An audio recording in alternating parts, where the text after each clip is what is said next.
Hello friends, আশা করি তোমরা সবাই ভালো আছো। আমিও খুব ভালো আছি। তোমাদের সবাইকে জানাই গুড মর্নিং। আজকে নতুন আরেকটা দিনে নতুন আরেকটা কেকের ডিজাইন নিয়ে চলে এলাম তোমাদের সাথে শেয়ার করার জন্য। তা আজকের কেকটা শুধু নোজালেরই কাজ হবে, আর পুরোটা কেক কীভাবে ডিজাইন করছি ভিডিওটাকে স্কিপ না করে দেখতে থাকো, তাহলে অবশ্যই বুঝতে পারবে। আর সেম টু সেম তোমরাও বানিয়ে নিতে পারবে। আমি পুরোটা ভিডিও তোমাদের সাথে শেয়ার করছি। এখন আমি দেখো কেকের মধ্যে লেয়ার বাই লেয়ার ক্রিমটাকে ভালো করে লাগিয়ে নিচ্ছি। তার জন্য আমি একটা পন্স আমি নিচে রেখে দিলাম, তারপর আমি একটু সোকিং করে নিলাম। আমি এখানে মিল্ক দিয়ে আর সুগার দিয়ে সোকিং করেছি। তোমরা চাইলে মিল্ক স্কিপও করতে পারো, কিন্তু মিল্ক দিয়ে করলে কেকের টেস্টটা অনেকটাই ভালো আসে। তার জন্য আমি প্রত্যেকটা কেকেই মিল্ক দিয়ে সোক করি। তো এইভাবে আমি লেয়ার বাই লেয়ার ক্রিম দেব, পন্স দেব, আবারও ক্রিম দেব, আবারও পন্স দেব, এভাবে প্রত্যেকটা লেয়ার আমি সেট করে নেব। আর একটা কেককে আমি 3টা লেয়ারে কাট করে নিয়েছিলাম।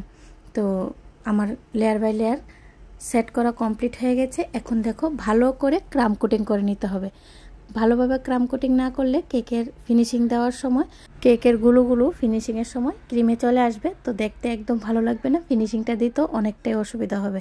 তার জন্য ক্রাম কোটিং করে ফ্রিজে রেখে দিতে হবে কেকটা সেট হয়ে যাওয়ার জন্য। ভালো করে সেট হয়ে গেলে কেকের ফিনিশিংটা খুবই সুন্দর আসে। তো এখন আমি ভালো করে সেট করে নিয়েছি। এখন আমি ভালো করে ফিনিশিংটা দিয়ে দেবো। ফিনিশিংটা দেওয়ার জন্য আমি এখানে হালকা পিঙ্ক কালারের ক্রিমটা ইউজ করেছি। এই কেকটা আমি বার্থডে ওকেশনের জন্য বানিয়েছিলাম, আর ডিজাইনটা আমাকে দেওয়া ছিল। আমি শুধু চেষ্টা করেছি যেভাবে ডিজাইনটা দেওয়া ছিল সেম টু সেম বানিয়ে দেওয়ার জন্য। এখন হালকা পিঙ্ক কালারের ক্রিম নিয়ে নিলাম আর খুব ভালো করে ফিনিশিংটা দিয়ে দেবো। আমার কেক বানানো যদি তোমাদের থেকে ভালো লাগে আর আমার কেকের ভিডিওগুলো দেখে যদি তোমরা একটু হলেও উপকৃত হো, নেক্সট টাইম আমার নতুন নতুন আরও কেকের ভিডিওগুলো তোমরা এভাবেই দেখতে চাও, তাহলে অবশ্যই যারা এখনও সাবস্ক্রাইব করোনি চ্যানেলটাকে সাবস্ক্রাইব করে পাশে থাকা বেল আইকনে ক্লিক করে দেবে। তাহলে যখনই আমি নতুন নতুন কেকের ভিডিওগুলো আপলোড করব সর্বপ্রথম তোমাদের কাছে এসে পৌঁছাবে। তো দেখো আমি ভালো করে ফিনিশিংটা দিয়ে দিচ্ছি। ভালো করে ফিনিশিংটা দেওয়া অনেকটাই দরকার, তা না হলে কেকের ডিজাইনটা দেখতে একদমই ভালো লাগে না। ফিনিশিংটা যদি ভালো হয় কেকের ডিজাইনটা নর্মাল হলেও দেখতে অনেকটাই সুন্দর লাগে। আর তোমরা কে কোথা থেকে আমার কেকের ভিডিওটা ওয়াচ করছো অবশ্যই একটু কমেন্টে জানিয়ে যাবে। আর যদি এই কেকের ভিডিওটা দেখার পর তোমাদের কোনো ধরনের অসুবিধা থাকে অবশ্যই আমাকে কমেন্টসে জানাতে পারো। আমি নেক্সট টাইম তোমাদের সুবিধা মতো ভিডিও অবশ্যই নিয়ে চলে আসবো। তো আমার ফিনিশিংটা দেওয়া অলমোস্ট কমপ্লিট হয়ে গেছে।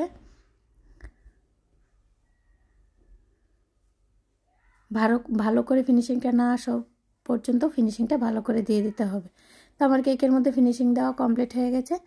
এখন আমি একদম রাউন্ড শেপের একটা নোজেল নিয়ে নিয়েছি, সাইডে একটু কাজ করে দেব। এই কাজটা দেখা যাবে না, এই কাজের উপর অনেকগুলো ডিজাইন হয়ে যাবে, একটু একটু দেখা যাবে, তাই কোনো রকম দিয়ে দিলেই চলে। তো এখন দেখো একবার আমি ঘুরিয়ে নিয়েছি পুরোটা কেকের মধ্যে, এখন আমি আর একবার ঘুরিয়ে নেব পুরোটা কেকের মধ্যে। আর এই ডিজাইনটা দেওয়ার জন্য আমি কালারটা রেখেছিলাম হালকা ইয়েলো কালার, একদম ক্রিমের সাথে 1 ফোঁটা ইয়েলো কালার অ্যাড করে নিয়েছিলাম। তো আমার এই ডিজাইনটা করা কমপ্লিট হয়ে গেছে। এখন আমি নিচের বর্ডারটা একদম পিঙ্ক কালারের দিয়ে দেব। তো আমি এখানে স্টার নোজেল ইউজ করেছি, আর পুরোটা কেক সেমভাবে আমি নিচের বর্ডারটা আমি দিয়ে দেবো। নিচের বর্ডারটা দেওয়ার পর কেকের লুকটা অনেকটাই চেঞ্জ হয়ে যায় আর দেখতে অনেকটাই ভালো লাগে। তো আমার নিচের বর্ডার দেওয়া কমপ্লিট হয়ে গেছে। সেম নোজেল দিয়ে সেম কালার দিয়ে আমি উপরেও একটা বর্ডার দিয়ে দেব। নোজেলের কাজ দিয়ে করা কেকের ডিজাইনগুলো কার কার থেকে ভালো লাগে অবশ্যই একটু কমেন্টসে জানিয়ে দেবে। অনেকগুলো কেক আছে শুধু নোজেলের কাজই হয়, খুব হেভি নোজেলের কাজ হয়, এই কেকটা তার মধ্যে একটা। তো আমার উপরে বর্ডারটা দেওয়া কমপ্লিট হয়ে গেছে। এখন নিচে দেখো আমি হালকায় ইয়েলো কালার দিয়ে যে ক্রিমটা বানিয়েছিলাম সেম ক্রিমটা দিয়ে আমি রাউন্ড শেপের একটা নোজেল নিয়ে নিয়েছি, আর নিচে বর্ডারটার উপরে আরেকটা বর্ডার দিয়ে দিচ্ছি, ডবল বর্ডার হবে। সাধারণত এই কেকগুলো একটু টল কেকের মতো বানালে অনেকটাই সুন্দর লাগে দেখতে। এখন আমি উপরেও সেমভাবে সেম কালারের ক্রিম দিয়েই সেম নোজেল দিয়েই আর একটা বর্ডার দিয়ে দিচ্ছি। উপরে অনেকগুলোই বর্ডার হবে, ডিজাইনটার মধ্যে অনেকগুলোই বর্ডার ছিল, তো অনেকগুলো বর্ডারে আমি দিয়ে দেব। একদমই সিম্পল, খুব সুন্দরভাবে বানিয়ে নিতে পারবে যদি ভিডিওটাকে স্কিপ না করে দেখো। এখন দেখো সাইডে আমি একটু ফ্লাওয়ার বানিয়ে দিচ্ছি সেম কালারের ক্রিম দিয়েই। আমি একটু ফ্লাওয়ার বানিয়ে দিচ্ছি। অনেকটাই হেভি ডিজাইন হবে কেকটার মধ্যে। এখন আমি সেম কালার দিয়ে ছোট্ট একটা স্টার নোজেল নিয়ে নেব আর উপরে আরেকটা বর্ডার দিয়ে দেবো।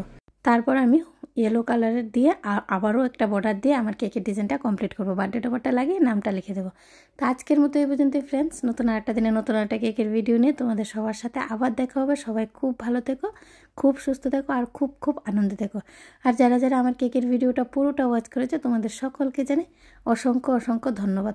অবশ্যই কিন্তু কমেন্টে আমাকে একটু জানিয়ে দেবে আজকের কেকের ডিজাইনটা কীরকম হলো, তোমাদের কাছে কেমন লাগলো।